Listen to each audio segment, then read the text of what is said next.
Chopra, Anaya Chopra, Isabella G. Isabella Zhu. Control table, please. That's it! That's it! Come on!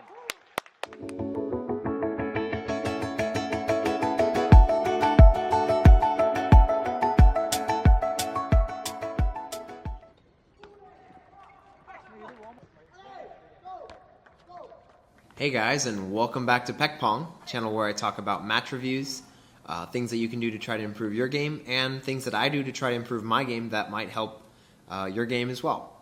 So today we have a match review between me and Krish Gandhi. This was in the US Nationals men's singles. I think it was like one of the first rounds out of the group stage. But yeah, Krish is a 2350, 2360 player, and he's definitely getting better. He's a left-handed player. So yeah, let's get right into the match and talk about the things that he does well and things that I did to try to win the match. First thing I want to talk about is nerves, and I've been wanting to talk about this on one of my videos, and this is a really good time to do it. Because going into this tournament, I was pretty nervous, and I think it's due to the fact that I made a big effort to go out and play. It's the US Nationals, it's the men's singles. I had practiced 2 or 3 weeks prior to, so I had a little bit of expectations, you could say, to play well. And so there's 3 things that I think that have really helped me deal with nerves better, and maybe you can apply them to your game, or something like that. But the first one was that I had my brother coaching me, and he did a really good job of, he's been with me for a while, so he kind of knows. He can see when I'm kind of stifled or a little bit down or a little bit trapped, and he kind of helps me to hype me up a little bit and kind of get the emotions going, and that kind of gives me a bit of a release. And the second thing was that I focused a little bit more on staying active. I noticed in my matches that I play really well that I'm moving around quite a bit in between points and staying pretty in motion. So I was really trying to help my physiology by staying active. And the last thing that's kind of similar to the second one is that I was choing a little bit more. And when I cho, it kind of helps to let it out, or it helps me to release in some kind of way.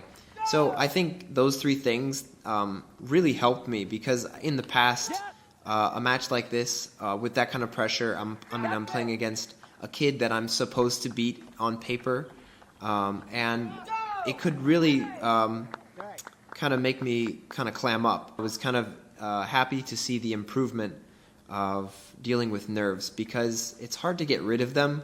Lots of times you just have to deal with them and figure out a way around them, as opposed to, man, I wish these nerves would just go away. Because sometimes they're just there. I mean, all the factors that I listed beforehand would go into maybe raising my expectations and making me a little bit more nervous. So, yeah. So moving on into his game style, like I said, he's a left-handed player.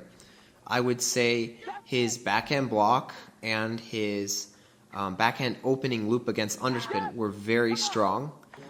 In the beginning of the game, I kind of played there because in the past that's kind of worked for me, playing against left-handed players, kind of cutting to their backhand and seeing what happens. And he just put the points away. So right off the bat, I got off to a little bit of a slow start. But then I figured out that he was good there. So I would say he's a left-handed player who likes to play in the middle of the table, meaning he doesn't step around and try to use a lot of forehands from the backhand corner. At least during my match he didn't. And the matches I saw, he likes to play with his backhand. And as for many left-handed players, he had a very good backhand block. It's kind of expected because the right-handed player is using their forehand, and it's very typical that a left-handed player develops a really good backhand block because they play against a lot of right-handers. And one strategy that I think he used very well was that if I went to his backhand with my forehand, he would play the next ball even wider to my forehand. And that just kind of It's kind of typical of a left-handed player, but it's a really good strategy and something that a right-handed player can do against a left-handed player.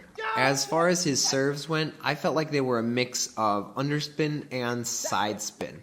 I think he did a few tops, but I think I looped the first few or flipped them, and he kind of shied away from that. But the side spins, if I had popped them up a little bit, he was very good at going in over the table and kind of finishing the point. So I had to be a little bit careful with those side spins. And as the game progressed, I started to move my pushes away from his backhand and tried to get them more into his forehand area because I didn't feel like he was as strong from that area. When I was pushing his serve, maybe I didn't receive it all that well. And I was kind of pushing them a little bit too long, so he was getting some openings. And definitely I felt a lot more comfortable if I had pushed to his forehand, just because the ball, when he looped it, was a little bit cleaner. So that's something you can kind of take into account was when you're playing against a player, is see which side of the table you like their loop from. One thing I did pretty well in this match was that I mixed up the different kinds of underspins. And what I mean by that is a forehand pendulum underspin, a reverse underspin, and a backhand serve. They're all underspin, but they have a slightly different movement, they're at slightly different depths, and they move at slightly different speeds, and sometimes they have more or less spin. So if you're doing the same serve over and over, maybe they get used to the exact spin that's on the serve. And by oscillating between the three, I felt like he was not able to keep my serve super short all the time, just because I was switching up the different underspins and the way that those serves naturally are going to be different. So the thing that really did it for me in this match when I played him was figuring out that his backhand side was really strong and that I really shouldn't play there, and I pretty much exclusively tried to go to his forehand to play most of my openings, most of my long pushes deep to his forehand. And in the rally, if we went, it was okay to go to his backhand sometimes, but primarily I felt like going to his forehand was my kind of key to victory in this match. It was a lot of fun, and I hope to play him again, and I think that next time we play, he'll be a lot stronger of a player, and yeah, I'll be hopefully ready for him.